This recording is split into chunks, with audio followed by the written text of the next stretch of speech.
Bonsoir Rondel. Bonsoir. Nous sommes aujourd'hui, c'est un premier podcast que j'ai pris l'initiative d'organiser. Et on va parler du week-end de l'écrivain qui s'est déroulé hier. Donc là, il y aura quelques questions. Le jeu est simple, Rondel va me poser quelques questions et puis je vais répondre. Donc je vais commencer tout d'abord par me présenter. Voilà. Moi, c'est Jofo Raoul. Comment dire, j'ai plusieurs casquettes. Disons, pour résumer, on va dire que je suis un comptable fiscaliste, promoteur de la start-up Medium Consulting à Infosoft, promoteur également de la plateforme de e-learning www.mac-cm.com. Cette plateforme héberge plusieurs formations dans le domaine de la comptabilité, de la gestion ainsi qu'Excel. Donc, à la longue, on va ajouter plusieurs formations. Donc, me voilà en bref. Donc, Rondel, à toi la parole. Bon, pour me présenter, très simple, j'ai pas beaucoup de casquettes comme toi. Bon, moi, je suis Bernard Fidjou, je suis au quotidien, ce que je fais au quotidien, je suis architecte digital et designer graphique, tout simplement. D'accord. Voilà, grand là-dessus. Ça, c'est le conseil. Aujourd'hui, je suis avec Raoul. Pour ceux qui comprennent bien, essayer de présenter, donc, je suppose, la majorité des personnes qui nous regardent avec nous, certainement, vous le connaissez. Et pour ceux qui ne nous connaissent pas, vont le découvrir, peut-être beaucoup de. Ouais, pour nous suivre, n'hésitez pas déjà à vous abonner. Abonnez-vous massivement. On va essayer d'envoyer du lot, de se dépasser pour pouvoir avancer ensemble avec tous ceux qui nous suivent parce que nous sommes dans un processus de croissance. Bon. Donc, pour ceux qui. Pour revenir à ce que je disais tout à l'heure, pour ceux qui savent, bon, Raoul, il vient de se présenter et il ne reste pas à Yaoundé. Il reste au Cameroun, comme moi, bien évidemment. Mais il reste du côté de Bafoussam, pour ceux qui connaissent le Cameroun. Et aujourd'hui, je suis là à Yaoundé avec moi. Donc, la première question que j'ai envie de poser, quelles sont les raisons de ta venue à Yaoundé? Qu'est-ce qui t'amène à Yaoundé aujourd'hui? Donc, je suis venu à Yaoundé depuis vendredi, tout simplement parce qu'il y avait le week-end de l'écrivain. Donc, j'ai toujours eu ce rêve-là d'être un écrivain. Et Dieu merci, j'ai pu concrétiser ce rêve. Et quand j'ai vu un tel événement, j'ai dit que bon, voilà, il faut que je vienne assister. Donc, l'événement, c'était du 19 au 20, c'est-à-dire aujourd'hui. Donc, j'ai acheté mon billet, le ticket de présence, et j'ai dit qu'il faut que je vienne assister à l'événement pour voir comment ça se passe et aussi profiter de l'expérience que je pourrais apprendre des autres. Bon, quand tu parles de week-end d'écrivain, comment démontrer, c'est quoi concrètement Le week-end de l'écrivain, c'est un événement organisé par Agent Livre. Agent Livre, en fait, c'est une maison d'édition qui a pour but, leur slogan, c'est écrit pour impacter. Alors, leur objectif, en fait, c'est de permettre aux Africains de pouvoir, eux aussi, éditer des livres. Parce que comme Valérie Lebert se dit souvent, avant, on disait que si tu veux cacher quelque chose à un noir, il faut le mettre dans un livre.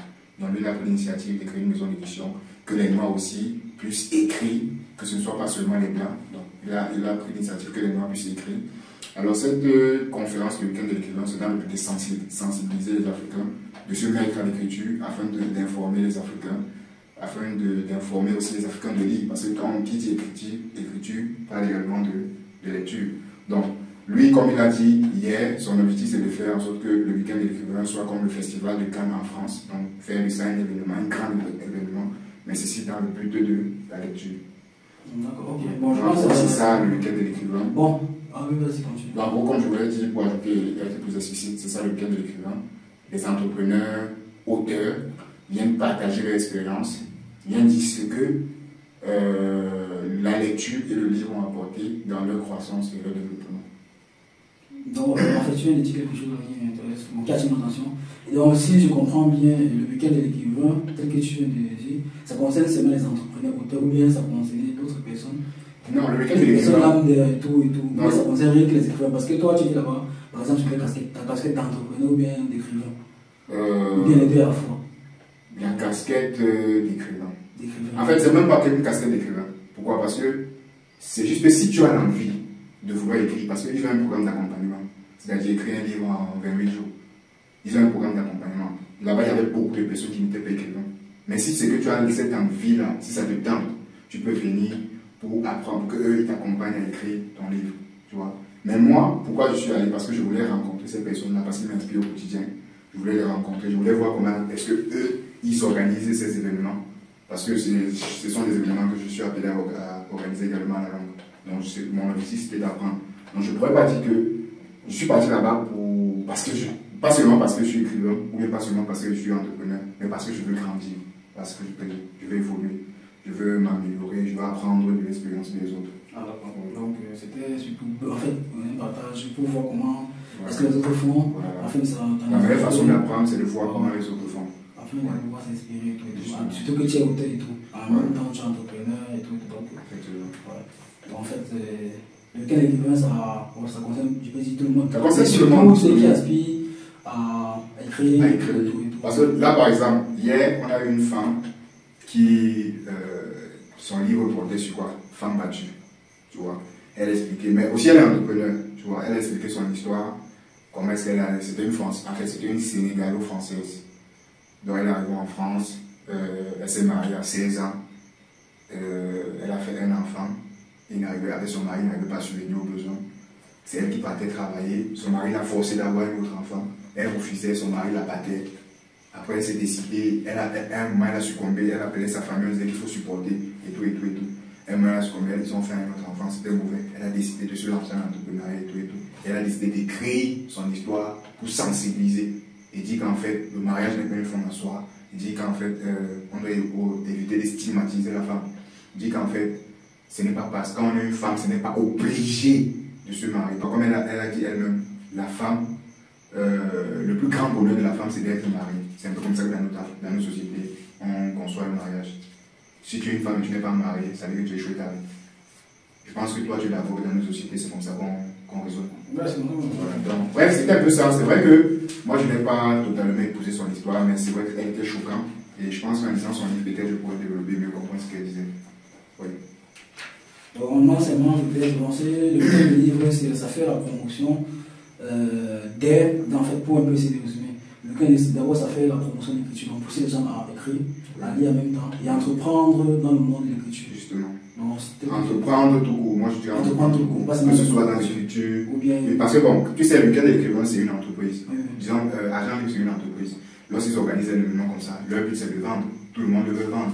Et la vente qui est derrière tout ça, premièrement, c'est les tickets, les gens qui viennent prendre place. Mais ce qui est le plus important, c'est la vente d'accompagnement à l'écriture, c'est-à-dire ce programme de 28 jours.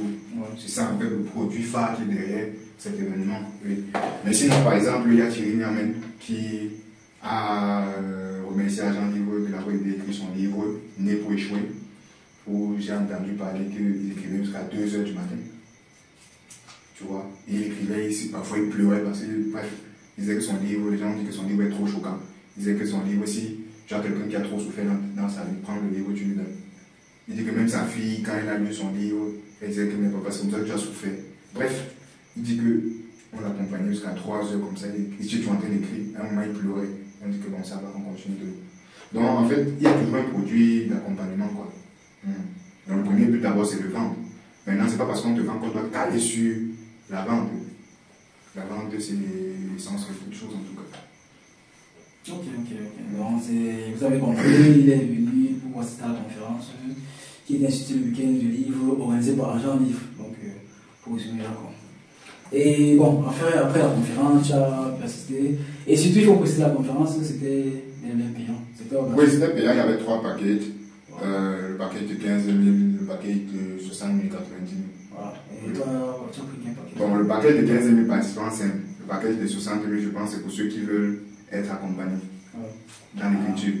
Bon, le 90 000, je ne sais pas trop, je pense que bref, je ne sais plus trop pour 90 000. Mais j'ai choisi le premier parce que je suis déjà écrivain. Et aujourd'hui, je sais, bref, j'ai les moyens, en tout cas, pour écrire mes livres. Donc, je n'ai pas nécessairement besoin d'accompagnement. C'était plus le côté la rencontre. Voilà, la rencontre. Rencontrer de nouvelles personnes, faire le reportage. Voilà. Voir comment ça se passe, être inspiré, entrer dans les lieux où je ne suis jamais entré. Tu vois, j'ai même eu l'opportunité de rencontrer le grand docteur Colonel ici, où on a eu échangé et tout. Donc, non, c'était vraiment tombé quoi. Oui, c'était ça, réseautage. Peut-être voir comment ça se passe plus tard. Voilà, moi aujourd'hui, les petites techniques de marketing que je connais, que j'utilise dans WhatsApp, je l'ai appris de façon indirecte avec, on appelle comment, Kanga. Le père de la publicité, c'est Jerry Kanga. Pourquoi? Parce que j'étais allé vers lui, j'ai écrit, regarde, bref, je voulais acheter la formation. Je vais te donner une seule technique que j'ai appris chez lui.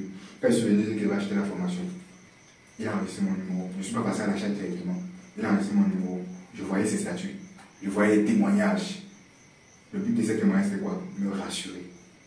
Me rassurer. À une certaine période, il m'a coupé quand je n'étais pas passé à l'achat. Ouais. Il m'a coupé, c'est-à-dire, je voyais ses statuts. C'est-à-dire, quand il classe ses clients, il a enregistré un certain niveau, il dit que tel client n'est pas passé à l'achat après un nombre de temps. Tu vois? Moi, avec une petite technique que j'ai appris, j'en ai appris plusieurs. Il m'a pas dit, tu vois. Mais je peux te dire que ça a un effet. Aujourd'hui, je le fais. Quand je reçois un client chez moi, j'arrive directement son numéro. Et il y a parfois, parce que quand le client est nouveau, il a le doute. Il ne sait pas, est-ce que toi, tu veux voler son argent? Est-ce que tu peux vraiment faire le service? Est-ce que, tu vois? Et le fait de pouvoir mettre ce témoignage-là, des personnes qui ont acheté le service et étaient satisfaits, ça permet de les mettre en confiance. Donc, c'est ça. Bon, ok. Bon. Plusieurs techniques que j'ai appris de façon indirecte. Mon but, c'était juste de voir comment les choses se passent. Ok, bon, forcément, tu as assisté à la conférence, tu as pu rencontrer des gens, tu as fait. Qu'est-ce que cette conférence, le fait d'avoir assisté, t'a apporté? Qu'est-ce que tu as pu gagner ou bien retenir de la conférence qui a eu hier? Donc, déjà, ce que j'ai pu retenir, premièrement, comme j'ai dit, j'ai rencontré le docteur Colonel ici. C'est toujours un plaisir de rencontrer des personnes qui vous inspirent, Valère, Elias, bref, toutes ces personnes-là. Il y a également eu le résultat, j'ai rencontré. Le livre était même juste, mon livre était juste sur la chaise là vers la fin. Il y a un entrepreneur qui était à côté, il a vu le livre, il était intéressé parce que je me suis dit que s'il n'y a pas cette conférence, il faut que j'aille avec mon document, quoi. Il était intéressé, il a commandé un exemplaire, on a parlé de sa comptabilité, de sa fiscalité, on s'est échangé des cartes de visite, tu vois, c'est beaucoup, c'est beaucoup. Arrivé là-bas, j'ai également vu comment les gars sont structurés. Tu vois, j'ai également vu comment les gars sont structurés. Tous les différents entrepreneurs ont partagé leur expérience. Je t'assure que j'ai eu de la rage. Comment dire? Parce que ces événements pour moi sont une occasion de puiser la rage. C'est-à-dire, un entrepreneur te raconte son histoire. Je t'assure, parfois tu as envie de pleurer. Tu as envie de pleurer. Parfois tu vois des entrepreneurs qui avaient tous les moyens d'échouer, mais qui ont réussi. Et tu t'es dit, juste avec leur histoire, parce que aujourd'hui, comme il le disait hier, si on voit quelque chose qui est petit aujourd'hui, qui est grand aujourd'hui, il faut savoir qu'un jour il était petit.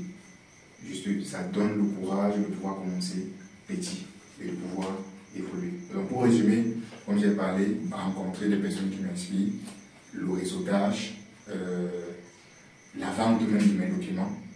J'ai vendu j'ai vendu un document à la finale confirmation. J'ai écouté l'expérience des entrepreneurs pour pouvoir mieux penser comment structurer ma vie, comment structurer mes investissements, mes dépenses. Donc, en gros, je vais me limiter sur ces 4 points-là. Parce qu'on dit quoi? Pour savoir comment une personne pense, il faut voir les 4 autres personnes avec qui il marche. C'est contagieux. Tu vois, l'autre jour, on est sorti, on a acheté un téléphone au prix qu'on a acheté. Mais je ne pense pas que si j'étais avec une autre personne, j'aurais acheté ce téléphone. Tout simplement parce que tu m'as convaincu d'acheter ce téléphone. Si tu as une autre personne, tu dis que non, mais c'est trop cher, achète un téléphone ici parce que. Donc, je pense que mon but aussi, c'est quoi? C'est que les gens voient par exemple comme énormissime que je fais et qui n'est rien en tout cas. Je vais prendre un exemple. Si aujourd'hui je fais 1 million en un mois, par exemple, et tu as des personnes qui font à peine 100 000 au mois, eux ils vont se dire que c'est beaucoup. Tu vois? Alors que si tu as des personnes qui font 5 millions en un mois, eux ils vont te faire comprendre que tu n'as rien fait. Et ils vont te motiver à faire plus. Donc c'est aussi ça l'idée. Marcher avec des gens qui vont te permettre. En fait, bon, pour résumer, tu veux aussi sortir ta zone de confort.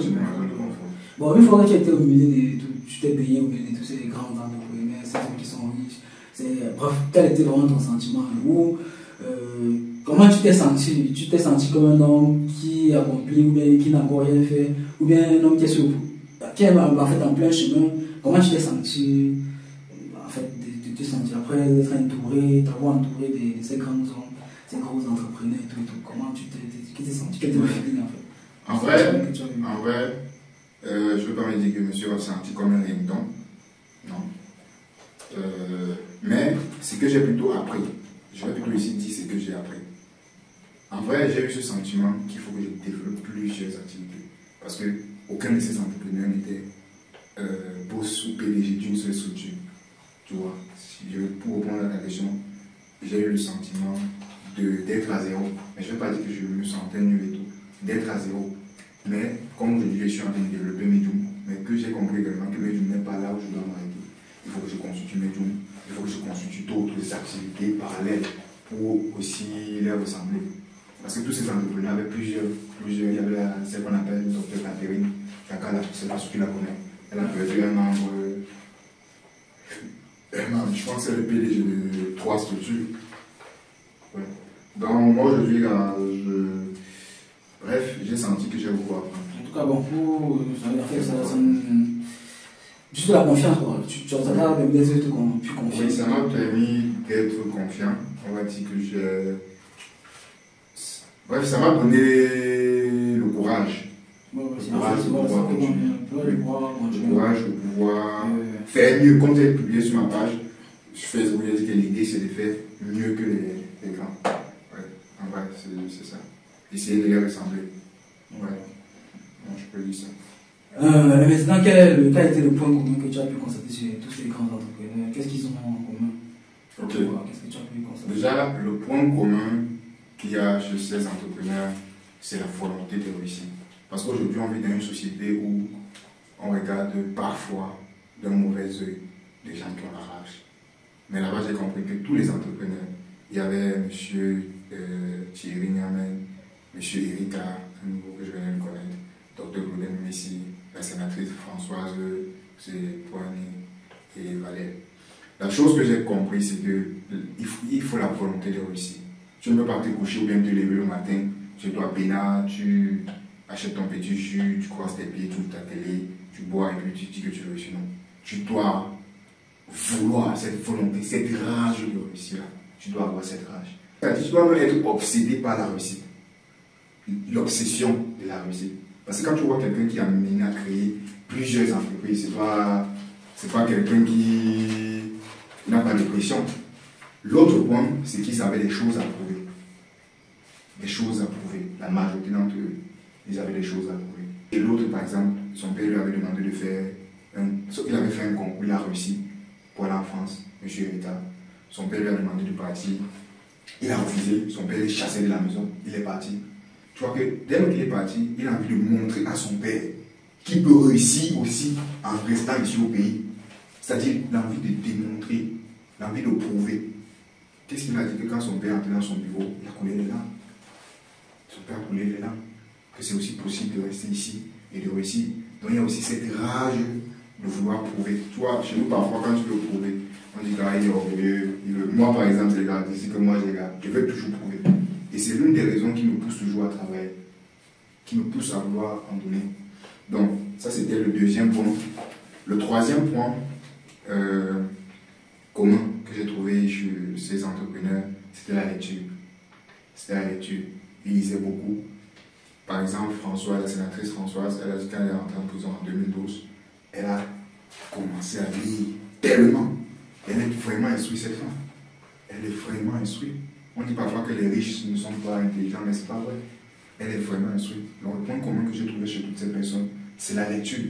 Parce que la lecture te permet de découvrir beaucoup de choses, d'apprendre beaucoup de choses. Le quatrième point que j'ai remarqué chez ces entrepreneurs, c'est les situations difficiles. Et ces situations difficiles-là reviennent avec l'envie de prouver.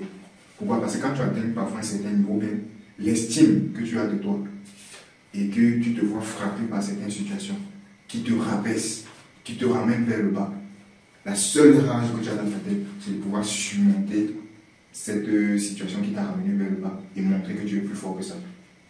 Par exemple, la sénatrice, elle a dit qu'elle était en prison, mais quand elle est sortie, elle est devenue encore plus forte. Tu vois? Donc pour moi, je pense que, même on peut parler de Claudel. Claudel, il devait 200 millions de francs CFA. Il a pu se relever, il a perdu sa mère pendant que les débiteurs l'appelaient que Claudel, on veut notre argent. Il a pu. C'est-à-dire que réussir, en fait, ce n'est pas simple, en fait. Tu dois être obsédé par la réussite. Pourquoi est-ce que Claudel a fait ce qu'il a fait aujourd'hui? Aujourd'hui, on a fait le calcul. Un fonctionnaire qui épargne 400 000 par mois, pour qu'il ait 200 millions, il doit épargner 400 000 pendant 50 ans. 400 000 pendant 50 ans. Mais Claudel a remboursé. Il a fait des têtes à cette hauteur, mais il a réussi à rembourser. C'est-à-dire qu'il avait une pression. La vie que toi tu mènes, par exemple, la vie qu'on mène, quand on est là, on est pénal, c'est pas sa vie. C'est-à-dire qu'il était toujours là en train de vouloir. C'est-à-dire, de vouloir rembourser et résoudre ce problème-là. Donc, comme je dis, ce point-ci, les difficultés qu'ils ont vécues retournent avec l'envie de prouver. Parce que quand parfois ils sont dans les difficultés, les gens disent ah, tu n'es rien, tu n'es ceci, tu n'es cela. Et ils veulent prouver que ce n'est pas ce que les gens pensent et qu'ils sont la personne qu'ils croient être. Tu vois? Donc, toujours l'envie de prouver. Donc, ce que je vais dire. Donc, j'ai cité 4 points. Je ne sais pas si je vais pouvoir me rappeler les 4 points. Je vais citer un des autres. L'envie de prouver, la volonté de réussir, l'envie de prouver, la volonté de réussir, la lecture, et la difficulté en fait. Voilà, les difficultés. Ouais, tous ces entrepreneurs ont connu des situations terribles dans leur vie. Terribles. Ouais. Et c'est parfois ces situations terribles-là où ils deviennent plus forts que jamais. Donc voilà les 4 points communs que j'ai trouvés chez ces entrepreneurs. Okay. Et bon, maintenant, on fait la promotion du livre et tout ce qui va avec et tout. Est-ce que réellement, en 2023 et tout, ce qu'on a, et tout ce qui nous entoure, le digital, est-ce que le livre peut vraiment changer la vie d'un être humain? Ou bien est-ce que ça peut le rendre riche? C'est ce que tu veux. Moi, je ne vais pas le parler dans la langue. Est-ce que le livre peut changer la vie d'un individu? Est-ce que le livre peut rendre un individu riche? Moi, je vais simplement dire oui. Moi, particulièrement, un livre a changé ma vie. Un livre a changé ma vie. Et ce livre s'appelle Réfléchissez et devenez riche. Je vous assure que ce livre a changé ma vie. J'enseignais à Pana la période que je lisais ce livre. J'avais fait un programme de malade. Je me réveillais chaque jour que tu as créé, à 2 heures. Et j'avais 1 heure de lecture de ce livre. Ce livre-là compte plus de 340 pages. J'ai lu ce livre-là en entier. Et aujourd'hui encore, lorsque je manque de motivation, je peux encore lire ce livre. Je suis même des podcasts audio, mais ça ne me motive pas comme le livre Réfléchissez et devenez riche. Donc parfois comme ça, là, quand je manque vraiment de motivation, je ne peux pas encore ouvrir ce livre et je le lis. Donc moi, je pense qu'il y a un adage qui dit quand l'élève est prêt, le maître apparaît. Une autre personne peut lire aussi le livre universel, tu vois. Mais je pense que l'une des choses qu'il faut connaître, c'est que vous devez d'abord avoir la volonté et l'envie de changer. La volonté et l'envie de réussir. Youssouf a dit ceci. Les gens ne voient pas la vie telle qu'elle est. Mais, j'ai oublié. Voilà, la vie nous illusionne. Les gens ne voient pas la vie telle qu'elle est, mais telle qu'ils sont. Je ne sais pas si tu comprends la phrase. La vie nous illusionne. On ne voit pas les choses telles qu'elles sont, mais telles que nous sommes. C'est-à-dire, moi par exemple, aujourd'hui, quand je suis de la musique, moi, une simple musique suffit pour me donner de la force. Une simple musique. Une simple musique de Youssoufa, une simple musique de Kerry James, une simple musique de Lefa, une simple musique de Nino. Ça suffit pour me mettre dans un mood engagé, tu vois. Mais une autre personne, quand il suit la musique, il n'a pas les mêmes émotions que moi. C'est quoi il disait souvent que moi, pour moi, suivre la musique, c'est comme un podcast que je suis en train de suivre. Parce que je puise la force et l'énergie qu'il y a dans les paroles dites dans ces chansons-là. Pourquoi? Parce que moi, toute ma vie, si aujourd'hui tu regardes tous mes écrits, hormis de la comptabilité, tous mes écrits, tout ce que j'ai fait, ça concourt à l'amélioration de mon être. C'est pourquoi je dis que il faut d'abord vouloir réussir. Avant, quand tu vas lire ces livres-là, tu auras, tu vois. C'est pas comme si c'est un bouton ou bien c'est l'eau que tu vas aller boire et avoir cet argent. Mais moi, je peux dire que de tous les livres que j'ai lus jusqu'aujourd'hui, c'est le livre, moi, qui m'a le plus motivé. Et que je lis encore jusqu'à présent. Donc, ce que je peux dire. Donc, pour résumer, un livre peut changer la vie. Si oui, pour moi, un livre peut changer la vie. C'est vrai, il faut avoir une volonté pour que ça puisse changer notre vie. Quand le maître est prêt, quand l'élève est prêt, on peut venir vous booster. Voilà. Et tout, quoi. Tout est d'abord au fond de nous. Parfois, on pense que les choses sont à l'extérieur. Parce que, bref, on sait déjà que pour réussir, il faut travailler. Qui ne sait pas que pour réussir, il faut travailler? Mais combien de personnes travaillent? Tout le monde le sait, parce que dans un livre, on va te dire que pour réussir, il faut travailler. Mais maintenant, il faut être prêt d'abord vouloir, pour qu'en lisant le livre, ça te mette dans cet état d'esprit-là. Tu vois. Donc, en gros, c'est ça. La vie nous illusionne. On ne voit pas les choses telles qu'elles sont, mais on voit les choses telles que nous sommes. Moi, aujourd'hui, même à partir d'un film, je suis motivé. Ça dépend. Je peux voir un film là, le film là me motive. Moi, je me rappelle quand je faisais. C'est pas seulement toi, c'est tout le monde. Voilà, chacun a un truc qui le motive. Ça peut être un film, ça peut être. Il y a les gens que juste par le fait de partir jouer au foot, ça les motive. Voilà. Il y a les gens que lire le motive. Bref, voilà. chacun a quelque chose qui. Justement. Qui le booste. Qui booste sa créativité. Voilà. Par exemple, quelqu'un avait dit que qu'est-ce qui le poussait à travailler dur? Tout simplement parce qu'il voulait qu'on intervienne un jour à la télé. C'est sa simple motivation. Il veut juste qu'on interviewe à la télé. Tant que ça te motive, tant mieux. Moi, je me rappelle quand j'écrivais mon livre, mon premier livre qui est sorti, j'avais utilisé ça sans comptabilité de A à Z. Il y avait le son Vivi Escara certifié des Nîmes. En vrai, je ne sais même pas ce qu'il dit dedans. Mais le son est tellement raffiné, le son me plaisait, ou bien le son me plaît. Si bien quand j'écrivais mon livre, je disais qu'il faut que mon livre soit comme cette musique. Tu vois, mon livre soit comme cette musique. Il y avait le son, bref, mais je pense que chacun doit toujours chercher à puiser la rage dans ce qu'il faut. Parce qu'aujourd'hui, chacun se bat pour réussir. Et s'il y a un élément dans lequel puiser ta rage, c'est l'élément essentiel. Ok, bon, c'est bon, on a compris les raisons pour lesquelles tu as demandé, ce que tu as pu en tirer de ta présence et ce qui te motive chaque jour et tout. Bon, bref, on est un peu sur il était question surtout de savoir pourquoi tu t'es remis. Tu n'as pas l'événement. C'était pour un peu essayer de. Et c'était pour assister à l'événement. Au week-end de l'écrivain. Le week-end du livre organisé par Agent Livre, qui était payant, je le précise, donc on l'a réservé à l'avance. Mais bon, c'était pas si cher. Tout le monde, je pense pas que c'était. Je vous préciser que si tu. C'est parce que tu y croyais à la chose que tu as. Oui. Débourser les sous, c'est pas tout le monde qui a cette faculté, cette capacité à. Mais tu as 15 000 pour venir assister à l'événement. Pour beaucoup d'autres personnes, c'est vraiment le cauchemar. Donc, tu te vas motiver aussi parce que c'est le chemin que tu souhaites suivre. Ouais, c'est le chemin. Tu veux rencontrer des personnes qui ont la fait ce que tu as fait. C'était aussi le moment du pas que tu débourses l'argent pour apprendre un peu. Donc, tu as fait la rencontre de beaucoup d'entrepreneurs. Tu as vu la façon de se comporter, comment est-ce que, en fait, tout à l'heure tu citais le compromettre. Donc, bref, j'espère qu'en faisant le prochain podcast avec Brandon, on sera déjà multimillionnaire, qu'on va avoir beaucoup d'argent et qu'il va enfin parler d'argent parce qu'il a envie de parler d'argent. Il dit que non, il ne veut pas parler d'argent. Bon, j'espère que prochainement on sera multimillionnaire, qu'on pourra parler librement d'argent, aussi avec légitimité, parce que c'est le thème qu'il a employé. Voilà. Donc, merci d'avoir regardé, abonnez-vous et ciao.